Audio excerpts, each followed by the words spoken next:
오늘 조선일보 사설은 민주당 전 대표는 구속, 현 대표 영장은 기각, 대체 무슨 기준인가 라는 제목입니다. 송영길 전 민주당 대표가 전당대회 돈봉투 살포 사건으로 구속됐습니다. 서울중앙지법 유창훈 판사는 영장을 발부하면서 사안이 중하고 증거인멸 염려가 있다고 했습니다. 송 전 대표가 자신의 휴대전화를 폐기하고 차명 휴대전화를 이용해 사건 관계자들과 접촉한 점 등을 감안했을 것입니다. 그런데 유 판사는 앞서 이재명 민주당 대표 구속영장을 증거인멸 염려가 있다고 단정하기 어렵다며 기각했던 사람입니다. 이 대표 혐의 중엔 다른 사람에게 거짓 증언을 시켰다는 위증교사도 있었습니다. 유 판사는 이 위증교사를 인정하면서도 증거가 확보돼 추가 증거인멸 우려가 없다며 영장을 기각했습니다. 위증교사는 대표적인 증거인멸입니다. 그런 사람은 증거인멸 가능성이 크다고 보는 게 상식입니다. 그런데도 앞뒤가 안 맞는 이유로 영장을 기각했습니다. 영장 발부 기준이 뭐냐고 묻지 않을 수 없습니다.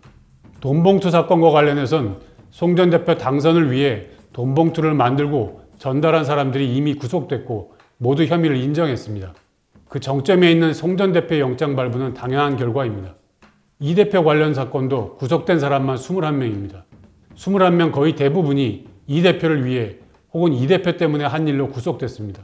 백현동 비리는 결재권자가 이 대표였고 불법 대북 송금도 이 대표를 위한 일이었습니다. 그런데도 유 판사는 이 대표 개입 혐의가 인정되지 않는다며 이 대표 영장만 기각했습니다. 크게 보아 같은 일로 21명이 구속됐는데 정작 그 일의 핵심인 사람만 구속되지 않은 것입니다. 납득하기 어렵습니다.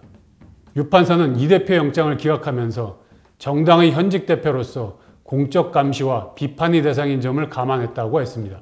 감시를 받고 있기 때문에 증거인멸이 어렵다는 것입니다. 하지만 이화영 전 경기도 부지사는 대북 송금을 이 대표에게 보고했다고 진술했다가 이 대표 측근 의원이 개입한 뒤 그 진술을 번복했습니다. 이는 증거인멸 행위에 해당합니다. 이 대표는 대표직과 의원직도 방탄에 이용했습니다. 그런데 어떻게 증거인멸 우려가 없다고 할 수 있습니까?